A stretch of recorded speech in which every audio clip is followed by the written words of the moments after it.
We talking about sports, get ball. What it do, baby? Yeah. What it do, you number one podcast listeners? You know, I really don't like coming to you like this, but as I've always said, my pain is your number one podcast listening pleasure. You have tuned in to the very first iteration of a emergency podcast for Prem Brulee. I am joined by my big bro, Vish, and I'm sure you can guess why, but this is an emergency reaction Prem Brulee podcast after Ohio State just lost their third Michigan game in a row. 3 straight losses for the Ohio State Buckeyes and head coach Ryan Day. So, Vish, you brought this idea to me, and I thought it was a great idea because we're here for you, number one podcast listeners. So, thanks for this, Vish, and welcome. Thanks. I wish we could do an emergency podcast in a different way, but I guess we just don't get to live these lives anymore. You smiling? Yes. Yes, sir. Yes, sir. Why are you smiling? Because I love football. Football's fun. Fun, sir. Fun, sir. It's fun. Yes. You sure?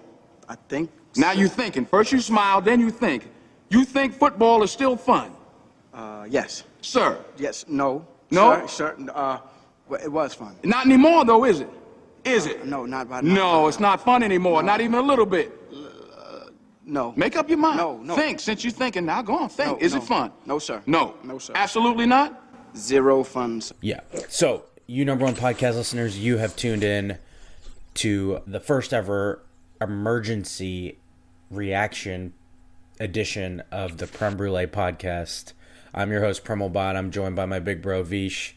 And before we get started, quick word from our sponsor. This episode of the Prem Brulee podcast is sponsored by Sleep Battle, a content creator, photographer, and artist based in Asbury Park, New Jersey.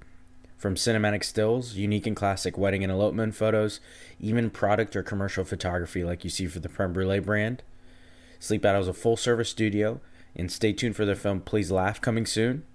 And visit their Instagram at SLEEPATTLE and give at Please Laugh Film a follow while you're at it too. The number one artist for the number one podcast in your headphones. But without further ado, it is time for this special edition, this painful edition of the Prem Brulee podcast. We are recording this the night after Ohio State shit the bed for the third time in a row. Head coach Ryan Day and the Ohio State Buckeyes lost in Ann Arbor 30-24 for the third straight year. And you and I want to get some things off our chest here. Yeah, just a little bit, you know? Just a little bit. So I'm gonna try to do my best to not yell into this microphone to preserve your ears. I am so fucking sick and tired of this. Ryan Day is now 1-3 against Michigan. It is absolutely unacceptable. We spent 365 days talking about this game. Ryan Day has blown smoke up our asses saying that the whole focus is about this game, and you remove every distraction in the world, alleged sign stealing, all this stuff. There's a fill-in head coach today, and it was the same fucking result. Michigan out-physicaled Ohio State. Ryan Day somehow got out-coached by someone who's coached about 4 games ever. We lost the turnover battle, looked like absolute dog shit. The so-called improved defense picked a hell of a time for the first time to give up more than 17 points all year. They gave up 30 today. Couldn't get a stop to save their fucking lives after we pay our defense coordinator Jim Knowles out the ass to do just exactly that. They had 3 opportunities to force a punt, and here we are standing here, and they couldn't even prevent a score. Not one when you needed it most. The defense that we heard all year about, that this year was going to be different. This team has an edge. It's going to be different than the last 2 years. And yet here we are having the same fucking conversation over and over again. And I just wonder, when is going to be enough for this? This can't be the standard as an Ohio State football fan. It cannot be. Ryan Day has lost 3 in a row with 3 Big Ten titles at stake and almost guaranteed Big Ten titles. The Big Ten West has been weak for the last 3 years. 3 opportunities at Big Ten titles, 3 guaranteed spots in the college football playoff, and Ryan Day is 0 for 3 and running out of excuses. I am just so fucking fed up with how this has gone every year, and this can't be acceptable from Buckeye Nation. The standard is the standard. This is Ohio State. The standard is to win this fucking game. Now, before I collect some more thoughts, I don't want to steal everything from you, Vish, so you get some things off your chest too. Everything that you said is 100% accurate. It's the same bullshit that we've heard 365 days of the year. We have the toughness. We had this whole rant that Ryan Day had that was pretty much at Buckeye fans, not really loopholes of not being tough, not being able to win in the trenches. And I will say this year it seemed like our offensive line actually held up against Michigan's defensive line, but that's about it, right? Everything else was pretty much average. And you said it right at the beginning. It was Jim Knowles' defense not being able to hold their own.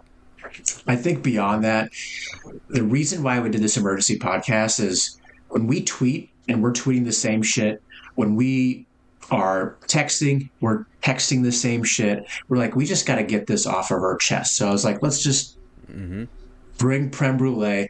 It's just a Buckeye, special Buckeye unloading of our shoulders.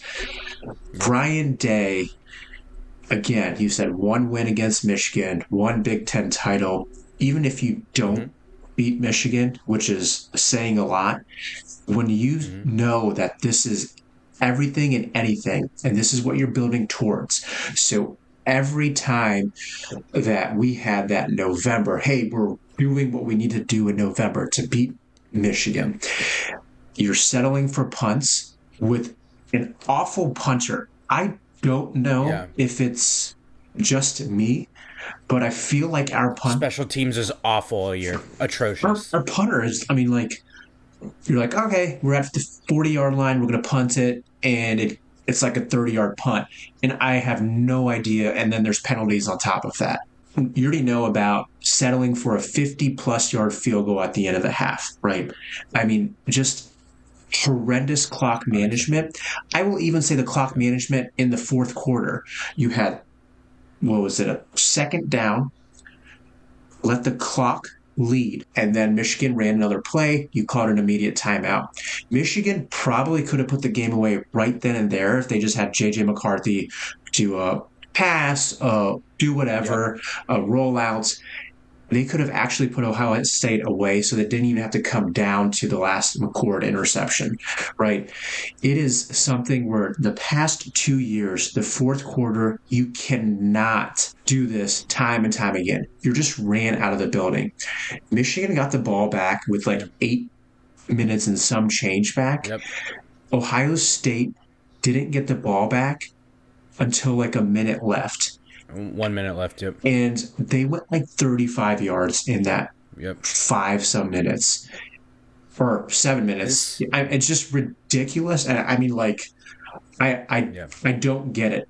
You can blame it on Jim Knowles. You can blame it on the defense. You can blame it on McCord. But at the end of the day, it all rests with the head coach and being able to prepare.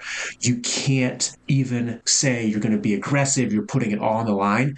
And then a 4th and 1, the first chance you get to really do smash mouth football, you shit your pants. Then you had this amazing drive with, 8 runs in a row. Henderson scores. And then the next offensive possession, again, shit the bed. And I'm tired of the excuses and all of that. We will get into all of the what-if scenarios and all of that. I love to zag, and I would love to zig sometimes, even if, Prem, you're going to be zagging. So I'm ready for it just because we need to be able to give the number one podcast listeners just a glimpse of what's in our minds. We're going to be at a loss for words because it's, 6 hours and it's raw emotion. So that's where we're at. So I've collected some more thoughts here because you number one podcast listeners, a little peek behind the curtain. I'm usually really prepared for podcasts, but I wanted this to be off the cuff because these are real emotions. These are real frustrations. You discussed this a little. We've been hearing all year, okay, when is the Ryan Day from the Georgia game going to come out? This would be a hell of a time for that to have happened. And yet, when the first situation arises that is possible, Ryan Day reverts back into his shell and starts trying to play the field position game. You mentioned it. That 4th and short around midfield, he decides to punt instead of going for it. Hell of trust he shows in his team. Then what happens? They try to play field position, don't succeed at it, and then the defense gives up a score. So not only did that decision not cash in, it went the opposite way. And here you are having an acting head coach out aggressive you. You have absolutely nothing to lose. And we want to talk about all year, this Ohio State team has shown you what they are. Yep, right? 100%. Ohio State hasn't won because of Kyle McCord. Ryan Day knew that going in. This would be the time to empty the playbook. Everybody just assumed he was being conservative and saving it for this game. No, Ryan Day was doing what he's done every year. He proved that the sign stealing didn't mean a thing when he's just going to be himself. It literally doesn't matter what you do. Ryan Day is going to revert back to being conservative and not trusting his team and paying for it. You've watched 2 years in a row of him being conservative and it not working. And what does he do? Logic would tell you, oh, that hasn't worked. Let me try something else. No, he does the same thing that hasn't worked fucking 2 years in a row and does it again. He runs it back being conservative and getting outcoached by an acting coach. Unbelievable. You saw Michigan empty their playbook. They ran a halfback pass, everything. No mistakes made. They looked, I think one of their scoring drives, Ohio State's defense never even forced a third down for them. 100%. That is outrageous to me. We've been blowing smoke up Jim Knowles' ass all year about how good this defense is, and when it matters most, they shit the bed. They did the same thing the last 2 years. They totally disproved any credence that the sign stealing had any advantage. Imagine being so bad that you proved somehow that, oh, it wasn't that big of a deal that someone stole your signs. You literally performed bad enough for people to have that argument, which is out-fucking-rageous to me. Outrageous. The other part of it is, like, what you're just saying is 100% true. The aggressive nature that Jim Knowles showed leading up to this game, it didn't show up at whatever reason. None. The linebackers sucked. The linebackers sucked. They were awful. The cornerbacks actually held their own against the wide receivers. I will say that, because having Denzel Burke back, it was a godsend to be able to say, "Hey, you're not going to beat us over the top," and they didn't. They had a few big plays. They utilized their tight ends. That's what you need to do to beat them. But what they didn't do well was stop them on 3rd and 4th down. If they stopped them on 3rd down, it was 4th and short. And again, that aggressive nature, even if you started seeing Michigan start going for it on 4th down, you need to flip the switch right away and say, oh shit, they're emptying the playbook. We need to do something. We have an amazing freshman wide receiver that barely saw the field, Parnell Tate. If you put him, say what you want about Julian Fleming, say what you will about Buka, you dropped a few passes, and then you have Marvin Harrison Jr., and all of a sudden, you are making Michigan spread out instead of load the box. You can still put Henderson back there. You can have Stover go in and out. It just was very silly in terms of not being able to empty the playbook. Parnell Tate is a surefire, one of the, again, wide receiver, you name it. And it's just stupid shit. If you wanted to empty the playbook, involve him. Michigan would not be able to game plan for this guy. That that amount of speed that would be on the outside or the inside, however you do it, use it. It's so fucking stupid. So, I think as much as we want to blame the defense and Jim Knowles and not being able to take stops, the offense putting the defense in really bad positions really hurt this team. The special teams doing the same thing. Bad punt after bad punt. Yep. You have penalties, you have different types of things. I mean, it is just stupid where if you played a sound game, if you were able to move the ball and at least give your defense, half a minute of rest, we're not talking about this. And it's the same thing that we had the last 2 years, right? Why the fourth quarter came back and bit the Buckeyes was because your offense is not controlling the pace, is not controlling the line of scrimmage. And that is what's going to hurt you at the very end of the game. I just don't know how we as fans can see it. And maybe we're just too ingrained with it.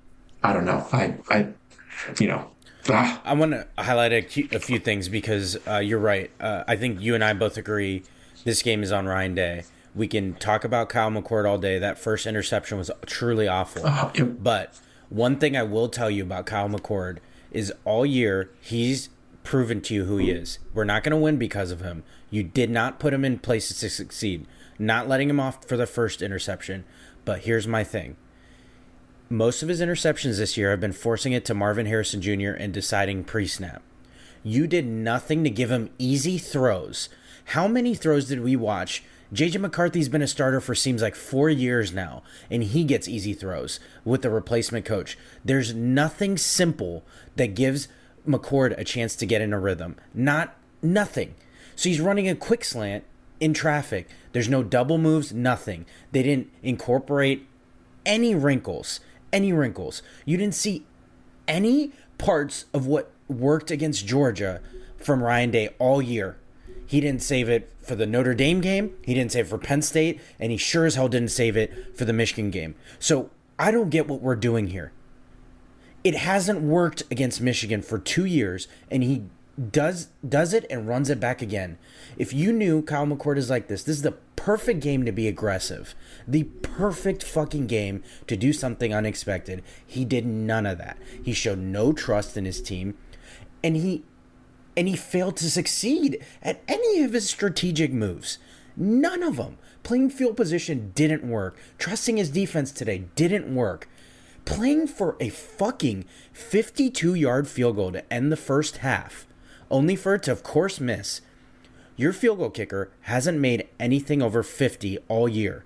And you want the first time to be in this game after you have so much time left on the clock.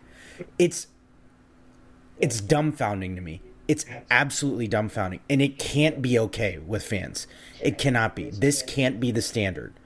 Mike Tomlin has this saying, the standard is the standard.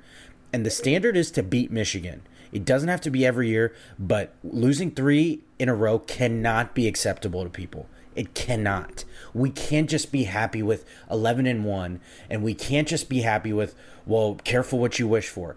It can't be that way.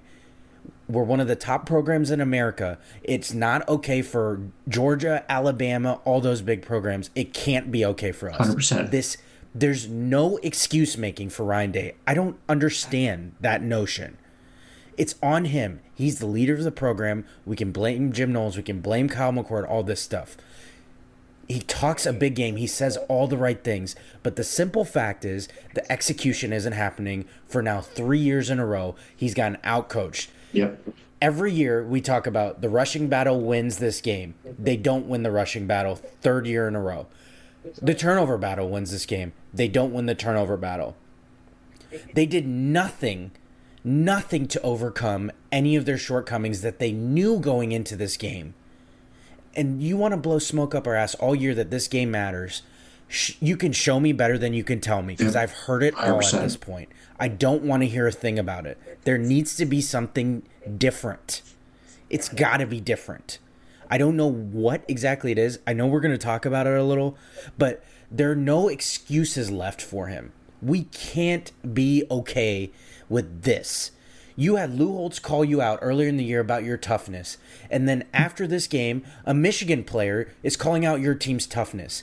And you want to talk a big fucking game about how much edge and toughness your team has, only to shit the bed when it matters most.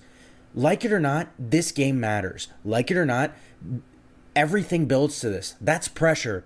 But guess fucking what? You get paid $9 million a year for that pressure. Yep. Nobody made you have this job. You wanted this job. And trust me, you do. But this can't be acceptable to us. I'm imploring you, fans. This can't be the standard. I know we're spoiled, but the standard is the standard. And 11-1 and losing to your rival every year is not the fucking standard. I don't care what you tell me. It's not the fucking standard. It can't be.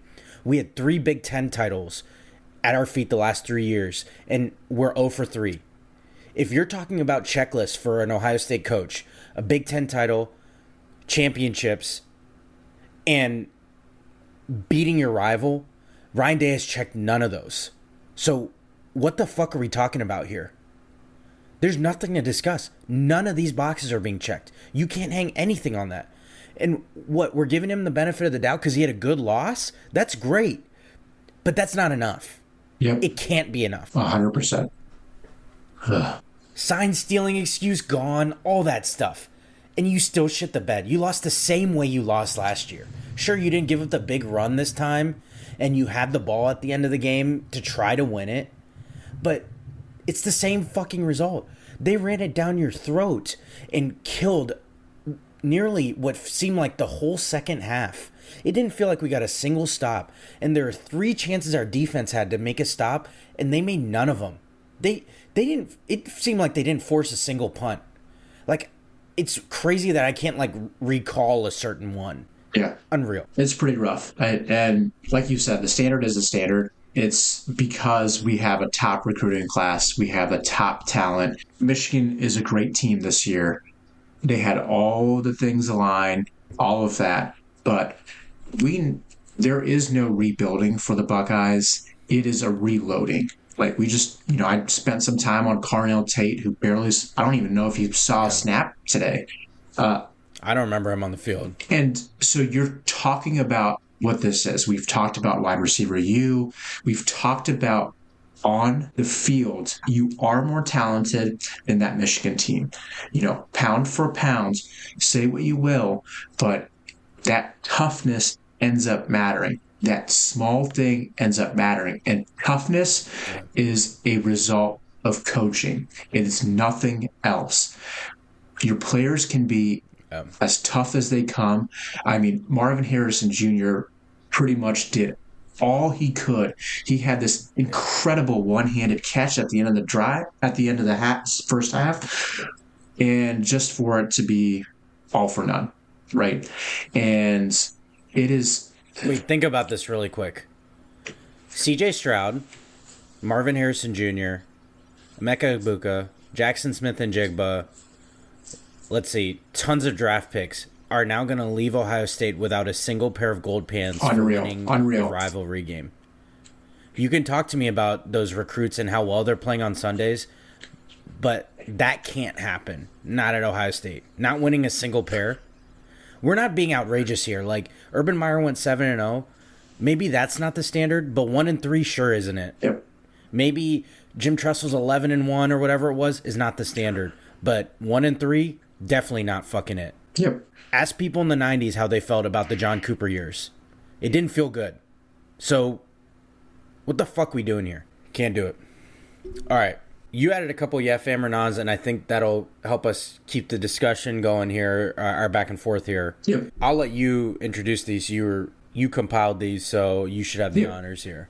If you don't know, this is usually not off the cuff, even our rants. So for this to be an emergency pod is very different. It's a very unique thing. Yeah. As much as we go into it, this includes when Roche is on, when Sonny's on, when Jeff or any of your other friends are on. It is a scripted, hey, this is what we're going to talk about. So we're not spending 17 hours and you're not spending 30 of that trying to edit it down.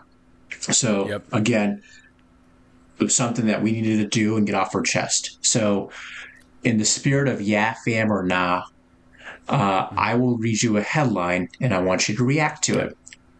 The Wolverines are a more talented team than the Buckeyes. Nah. And now it's going to sound like I'm being a sore loser. You know, they were the better team. I'm not denying that.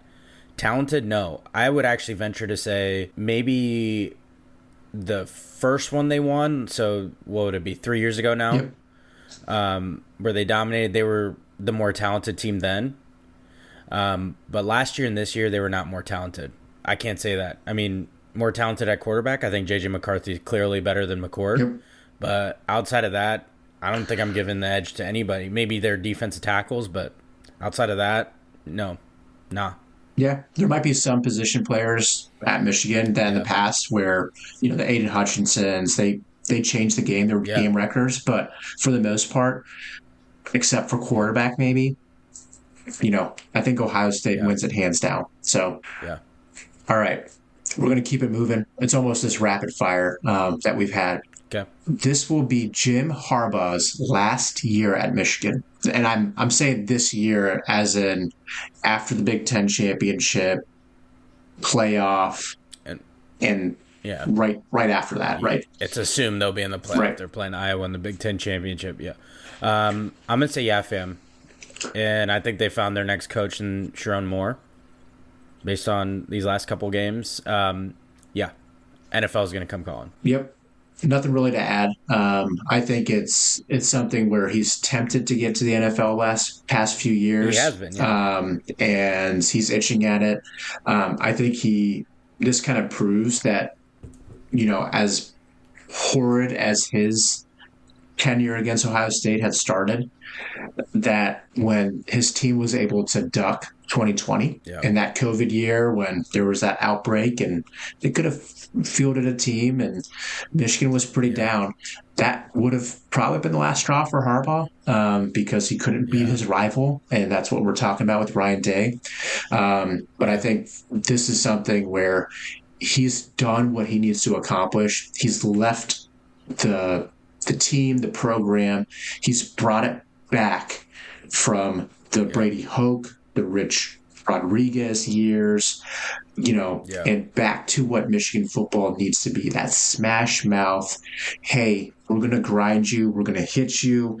And we're going to outcoach you because it's more important for us. All right, this next one. Ryan Day has coached his last game at Ohio State, and this would include the bowl game. So just to preface this, usually if someone goes to another college football program, they typically leave in December, and that's more for the recruiting, more for getting your coaching staff, all of that on the same page. So, fam or nah, Ryan Day has coached his last game at Ohio State. So I do want to talk about this a little bit because I'd like to address some things about it. I am going to go nah with this to answer your question, and I'll get your take before I go on another little mini rant addressing some people. I'm going to say nah. I do think a couple factors play into this really quick. Number one, I think that Georgia game in the college football playoff bought him that right to get an extra cushion. And number two, Ohio State's athletic director, Gene Smith, is retiring. And Ohio State, I think, is currently looking for a replacement. And so that plays into the factor. I don't think a new athletic director is going to make a move that drastic as their first, order of operation. So I'm going to go nah. But just a little preemptive little rant. If the question was, should he be? I'm a fam to this. All right. And I'm going to tell you why after I get your response. Yep, 100%. So in some of the preparation, I was helping you out, little bro, just to put some headlines in for you to react to it. And I think, when you looked at kind of what the script that we're looking at, it's pretty broken than most scripts because usually have like a few days to work on at the very least. But I still prepped 2 answers. So one was to make sure I'm not going in line with you, and in true spirit to what I bring to this podcast, I think I'm going to Zach, right? And I'm going to say yes. I really don't believe it, but I'm going to say yes for the sake of this. I think Texas A&M is going to bring the full-on bag for him. It's really going to be hard for him to say no. A&M wants someone that's coached at a high level, someone that's been able to recruit, someone that's been able to surround themselves with good coordinators. At Texas A&M, say what you will about them, they're in the SEC. It's a new ball game, right? The alternative, Zag, to my Zag, so I guess I'm zigging on to my zagging already, is that he goes back to the NFL. Okay. Similar to what Harbaugh was doing. Hey, he might not be super prime for it yet, but it's something where if there's an NFL team, and we've seen it time and time again, that coaches end up retiring or it's a surprise fire on Black Monday after the NFL season ends, that if there's an NFL team that kind of keeps swinging and missing with things, why not bring back Ryan Day, who's had success in there? Say what you will about him as a head coach. He is a great offensive mind and a coordinator. He does not know how to manage the game. It is completely different. You guys talked about it last time, you and Roche, about Josh McDaniels. He is not a great head coach. He is a great offensive coordinator, and that's okay. So that's where I'm there. So okay, so I'm going to pay off a little mini rant. I know we've already done that, but this is in the spirit of this episode. So I want to address the people, the Ryan Day defenders. I am not one of them, clearly, as you number one podcast listeners have no doubt realized. I think I've seen a lot of people having this discussion, even amongst their loved ones, because, I've had a text exchange already with a friend who is pro keeping Ryan Day. So at the very least, Buckeye Nation is split over this. But I just, this isn't you played yourself, but it's a preemptive you played yourself to those folks. Here's my thing. What's the goal here? What's the goal as a head coach of Ohio State? If the goal is 11-1, not beating your rival and trying your best to sneak into a playoff but lose, yeah, Ryan Day is succeeding at that. But that's not the fucking goal here. If you looked at a job description of head coach of the Ohio State University football team, I would venture to say, I probably know this for certain. If there was a bullet point for a job listing, one of those bullet points for that synopsis of the job description is beating that team up north, your rival. Ryan Day is not fulfilling that. 100%. Ryan Day, as I said earlier, is not winning conference championships. That would be another bullet point in there. He is not winning overall national championships. That would be a bullet point. Though lofty, only one team can do that, so that's not outrageous. The other two are the expectation. I said it earlier, the standard is the standard. The standard cannot be that this is acceptable. We can't sit here and say, oh, we shouldn't make a move because be careful what you wish for. In what space is that a valid reason to not act? Inaction, if you're not progressing, you're regressing. And inaction is just that. Yeah. We're sitting here saying, be careful what you wish for. But what's the wish? This isn't the wish. Having one loss and losing to your rival every year isn't the wish. It shouldn't be the wish. Ask Penn State fans what they think about James Franklin. Why? Like it or not, okay? Jim Tressel and Urban Meyer reset the standard at Ohio State. That is the job description. Beating your rival and playing for championships. You can talk all you want about Ohio State fans being spoiled, but that is the fucking standard we root for.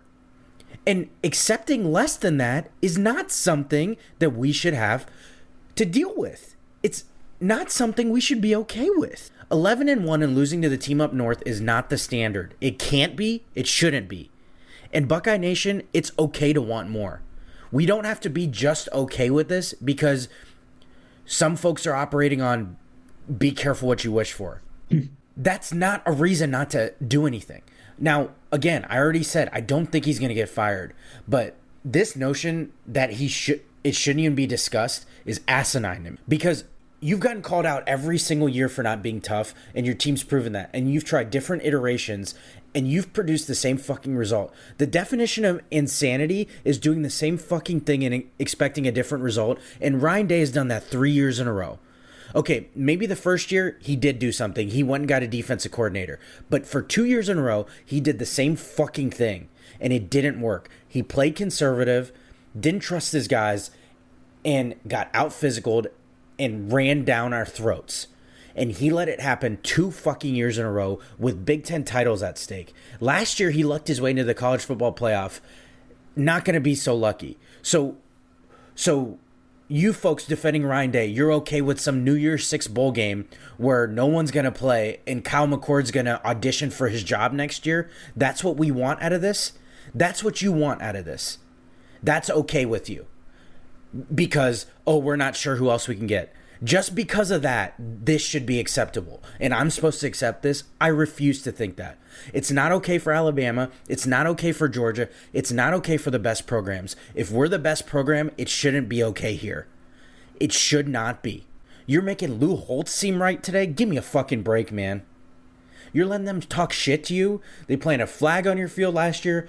There's no pride. There's no juice. Nobody's getting into scuffles. Nothing. Where's the pride in this fucking rivalry? There's no pride. Don't tell me about it. Show me. You know, you say all you want about people getting emotional, getting ejected from games, but at least that shows me you cared. You might have channeled it wrong, but I don't see any of that fucking shit. None of it. There's no pride. And then us fans want to be okay with this because Ryan Day has some great win percentage because he beats shit teams and loses to the good ones. This notion, like, we were so lucky that Ryan Day became our head coach is crazy revisionist history. Yep. The fact of the matter is, Ryan Day was a fired NFL coach that got brought in. He didn't make Ohio State. Ohio State made him, if we're really talking about it. Now, I'm not naive. I know he's a good coach. I know he's a great recruiter. He's been tremendous for quarterbacks. We've had some crazy great resumes. We've made college football playoffs. But at a certain point, making them and not winning, not making the conference championship can't be okay. We shouldn't be forced to move the goalposts and reset standards to worse. It's not what we should do at Ohio State. It should not be what we're forced to accept. So it's crazy to me that some of you would operate under this fear, like, be careful what you wish for, as if we're not Ohio State and shouldn't be able to get a top candidate. Give me a break. Like, we didn't luck into Ryan Day. Ryan Day lucked into this job. Let's be very fucking clear about that. Let's be crystal fucking clear about that. Be careful what you wish for is not the standard we're going on. It's not. And you guys throwing out all these fucking examples of, like, Nebraska when they fired Bo Pelini, all that stuff. We're not Nebraska. We're not comparing apples to apples here. This is fucking Ohio State here. You want to talk about resetting standards? You know, like, I don't like this guy, but his fans have reset their standards. Dabo Swinney and Clemson have lost 4 games this year. We talked about it a little bit. He went on a rant against some fans. They're back in the top 25, but they still have 4 losses. His fans were calling for his job because he himself reset the standard. Clemson wasn't good before, but now they expect great. And I respect the hell out of that. It can't be okay just because this guy's done so much for your program. It can't be. Ask John Cooper about that. Yep. Ask people from, if you're young, from your parents' generation about how it was in the 90s. Yeah, we had great teams, had 1 loss. How does it feel to lose to your rival? It doesn't feel fucking good. And it can't be okay just because you're making excuses for him. It can't. it cannot be okay with you. Yep, 100%. Yeah, I mean, I think you've said it best in terms of be careful what you wish for. I mean, John Cooper, he inherited an Ohio State program that was not super great in the 80s. Earl Bruce tried his best right after Woody Hayes, right? Yeah. And so it was going to be a rebuilding year, and John Cooper even had some really bad outcomes, but there were some really disappointing years. And us growing up in the 90s, I'm only a few years older than you, but we're old enough to remember just how disappointing and how it was almost granted that John Cooper was not going to win the big one. And the same sort of thing is happening. And John Cooper still came back to Ohio State after a 6-6 season to finish 8-4 the following season. That was his last season. So to put in perspective, that's what the standard was. When Tressel came in, he quickly flipped the script. Yep. It's that whole saying, it was used in the Ohio State's kind of lead up to the game, their video, when Jim Tressel said there's X amount of games left until we play that team up north. He knew what it was about. So, I say all of that, and to show you just how live we are right now, I talked about A&M.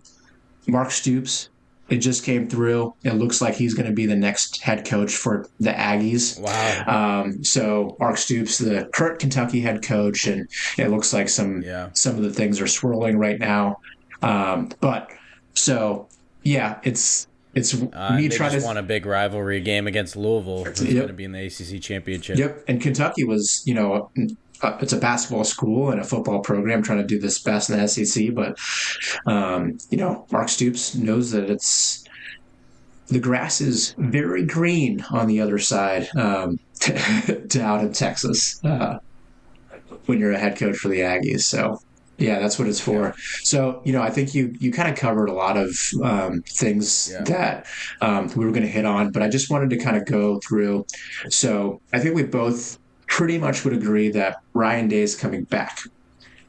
If there is a head coach right now that the new Ohio State athletic director, we don't know who it's going to be, says, hey, I'm interested in the Buckeye job, who is your top choice for that? You're like, it doesn't matter who it is.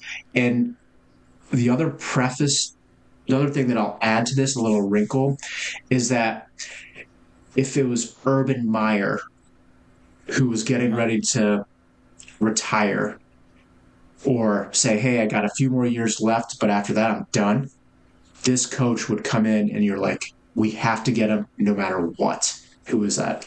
Mm-hmm. Or who's that person out there? I think you're probably going to agree with me because a lot of people love this name. I think it's Mike Vrabel. 100%. Yep. Titans coach. He's an Ohio State grad. He used to be a position coach here. That would be the name for me, honestly. Other than if Urban Meyer wanted to coach again. True. Yep. As much as that doesn't seem like great human, not pleasant to be around when he's a coach, but he produces results. Yep, he does. And I think that's the key. I think that'd be the name. Yeah.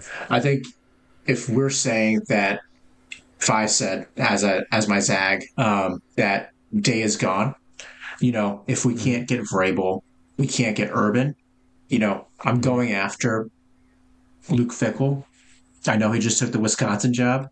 It's tough. Yeah. Or Eddie George. They're head coaches right now. They have some of that experience, but more importantly, they're Buckeye football alums. Ryan Day has played football.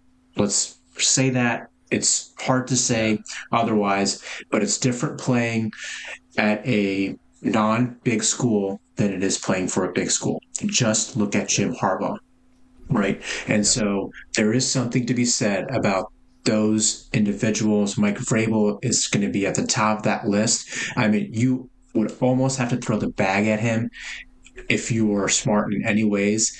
This is probably the best chance you have to go get Mike Vrabel. And so I just don't know how shady it looks if you're trying to get Vrabel and Day's still there. You don't get Vrabel. What happens? Yeah.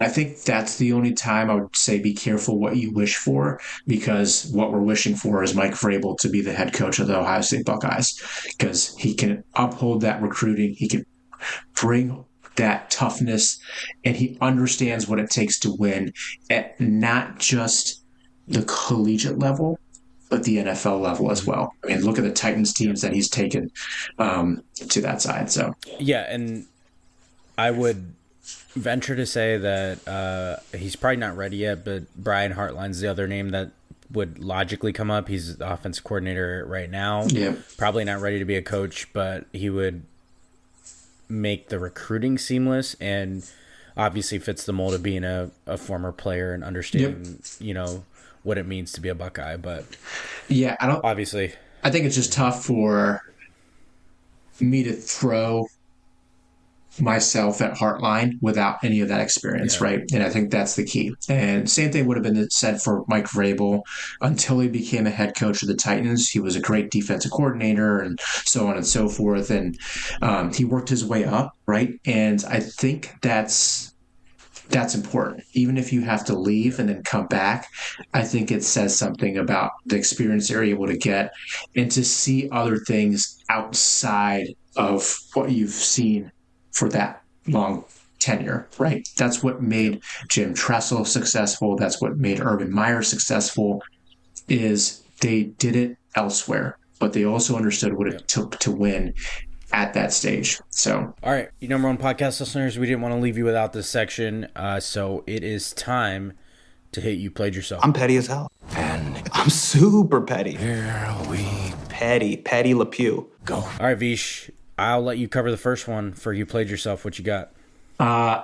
we've talked about Ryan Day. He's a great recruiter. But I'm going to say that what he has done post Justin Fields and CJ Stroud is an atrocity in terms of the quarterback position. He did land Justin Fields with the help of Urban Meyer to bring that transfer from Georgia, who knew, hey, I'm not going to see the playing field. At Georgia, I have a chance to be the top gun at Ohio State. Great. Stroud, same thing. Ended up being a lightning in a bottle. Yes, he started off slow, but you could see just the progressions. We're not going to talk about the Texans today, but you can see exactly what type of processing Stroud has. Again, Day had a lot to do with this, but it's worth noting that this was right around the time that Urban was handing off the program to Ryan Day.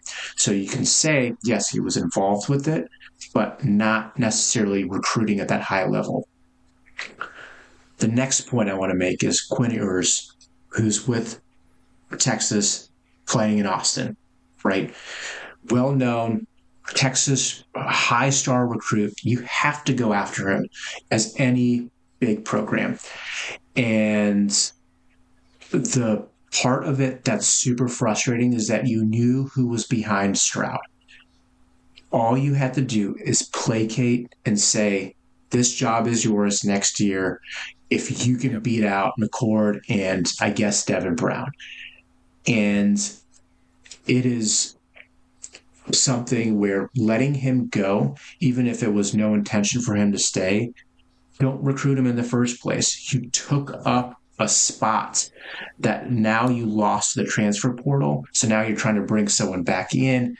What does that look like? It's super frustrating to have that sort of thing happen. He's had a lot of success at Texas. He had a lot of growing up to do in Texas. We understand that. But again, just letting him go without a backup plan was a huge miscalculation. And third, this has been said a billion times. It was said on the broadcast today, but J.J. McCarthy wanted to play for the Buckeyes. There's all this recruiting history that's out there that said J.J. McCarthy was pretty much told to fuck off in the recruiting side and that Kyle McCord was going to be offered.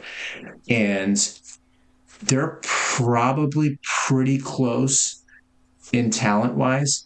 J.J. McCarthy has a little extra oomph, but I think JJ McCarthy has a little extra oomph because he got shafted by the Buckeyes, the team that he wanted to play for the most.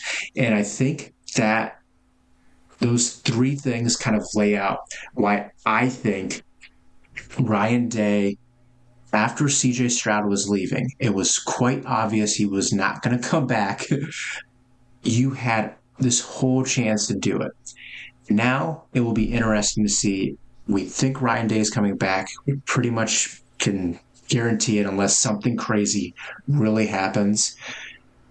Does he go after Arch Manning? Because Quinn Ewers is pretty much going to be staying. Again, you throw the bag at him, NIL, you're going to be making the same amount of money that you'd be making as a collegiate athlete at UT Austin that you would be making at Ohio State and Columbus. Especially if you're the starter, you're not going to be making that much money if you're the backup. So I just kind of wanted to make sure I threw that out there that, hey, there's a glimpse out there. We don't have a strong QB recruiting class coming in next year, knock on wood. And if we can get that transfer portal and lure Arch Manning away, Arch Manning might not be Peyton, might not be even Eli, but at least it's a Manning that has that tenure. So that's kind of where I'll stop in terms of Ryan Day. You played yourself, not just on the coaching side, but on the recruiting side here with the quarterback. Okay. Next up on You Played Yourself, Michigan versus everyone. I'm going to let you go real quick here, but I want to add something here. This fucking victim card that Michigan and their fans are playing is it's absolutely insane. Silly. Like, they've been wronged for getting in trouble and their own coach accepting a suspension out of the blue. Wait. When they were so adamant about fighting in court. Jim Harbaugh didn't die? Yeah, you would have thought. Oh my God. This whole time. Struck down. I've been sending out rest in peace. I even tried to send flowers. Couldn't find the obituary for Jim Harbaugh. Man. Oh, shit. Just suspended?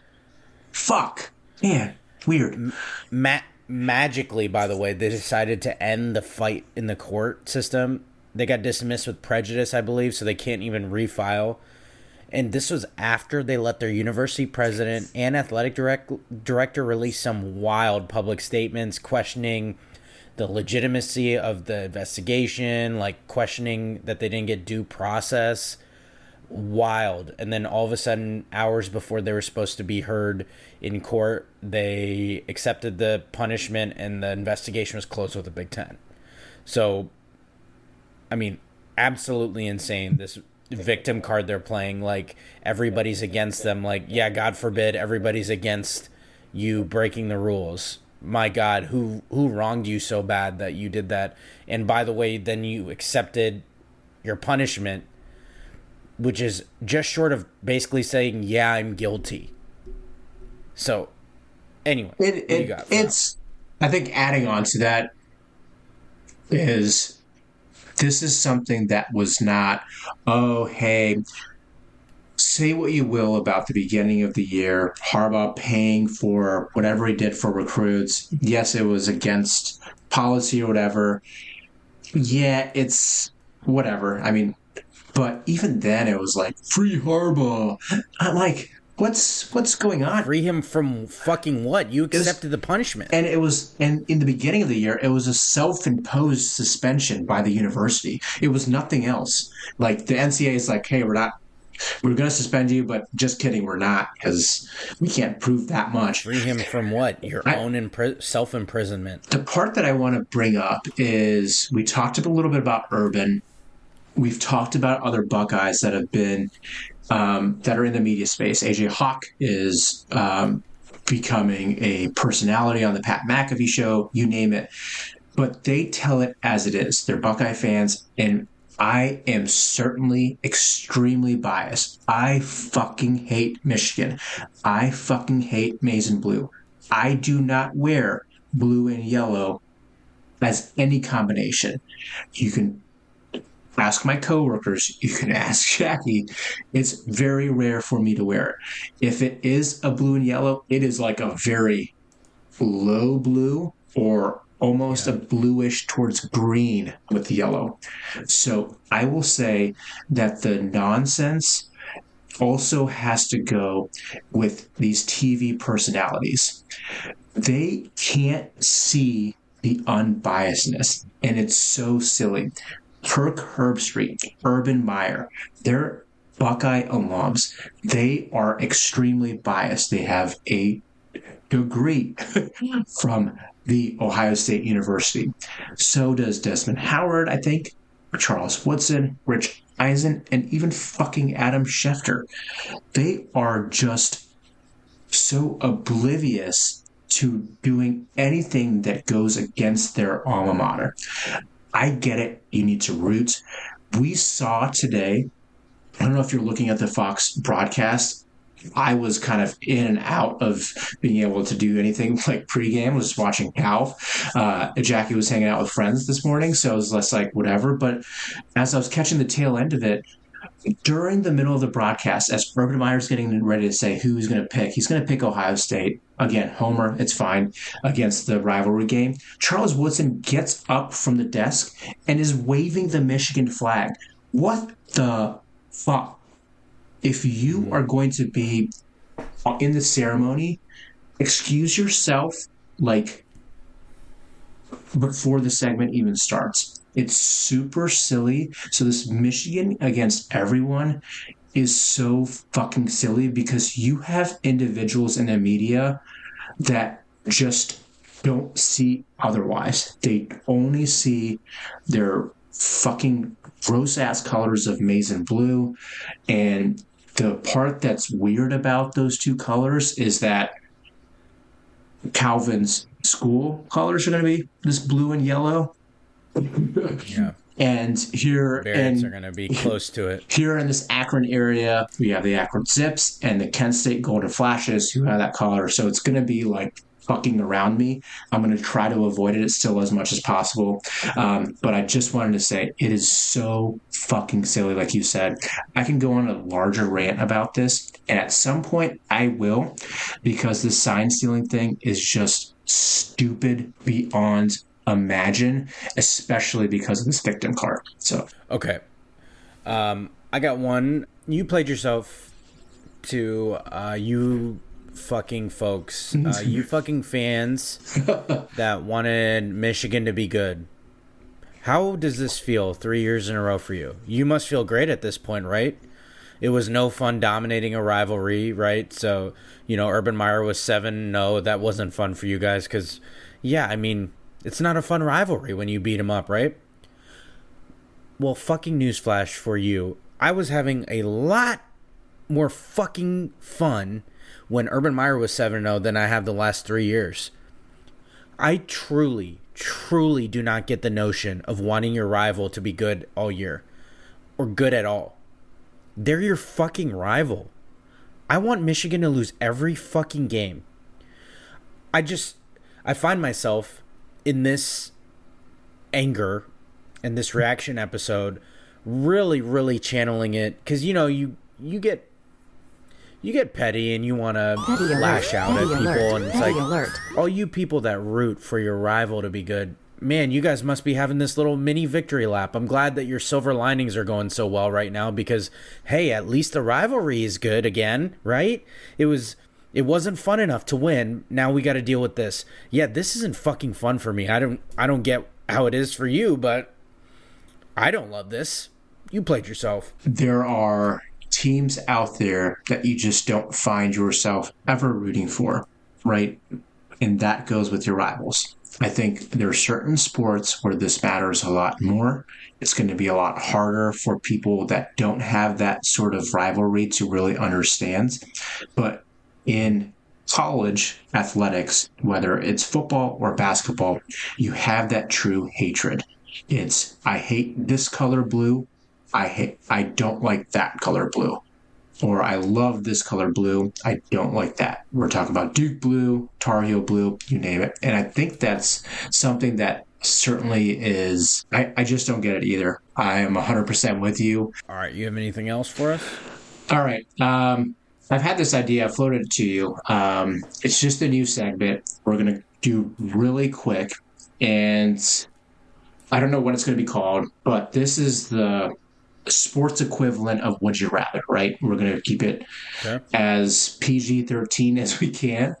And so the rules of this game are, and I'm going to let you go first, is that you have to say, would you rather, and you give scenario A or scenario B.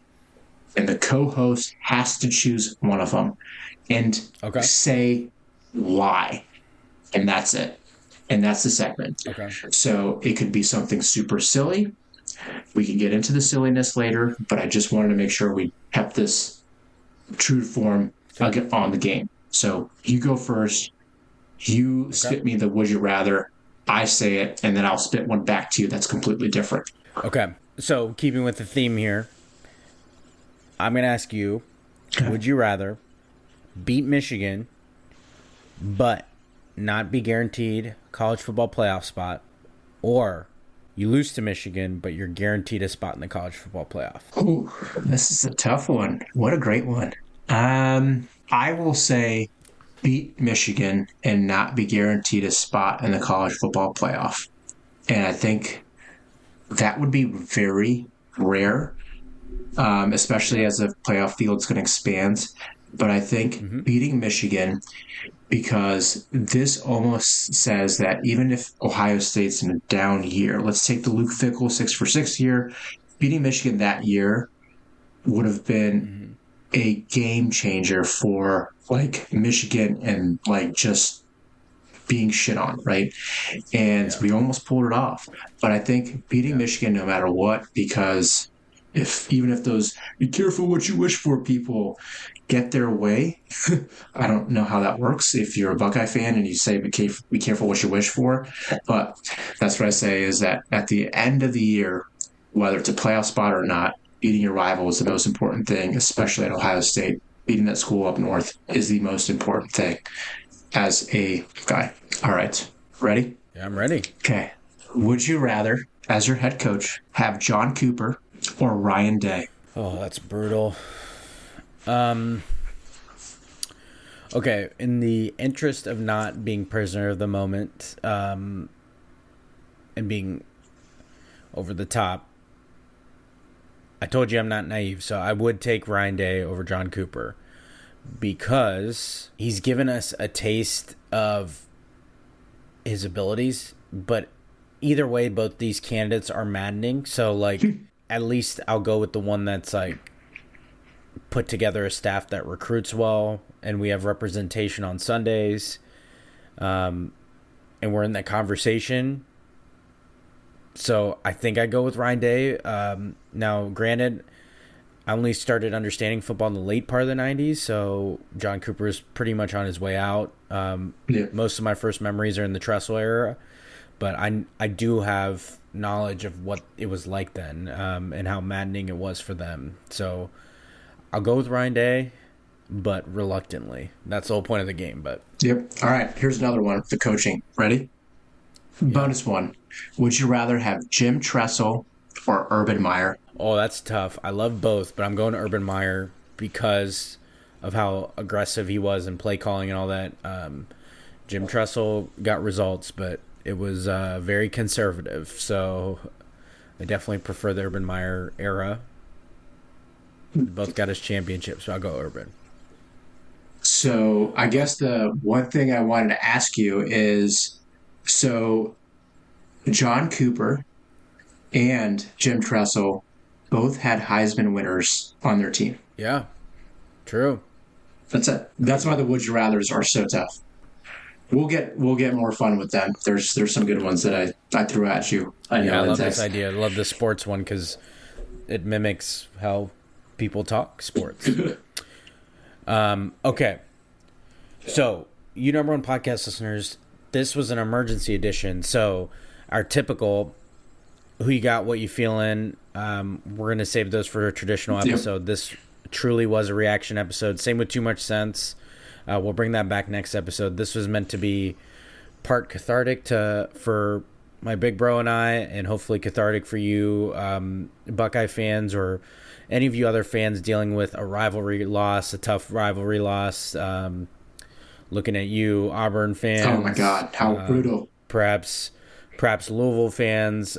So other side of rivalries, tough, but it's still Go Bucks forever. Yep. Hopefully this was microphone therapy and therapy for your number one podcast listening headphones for you.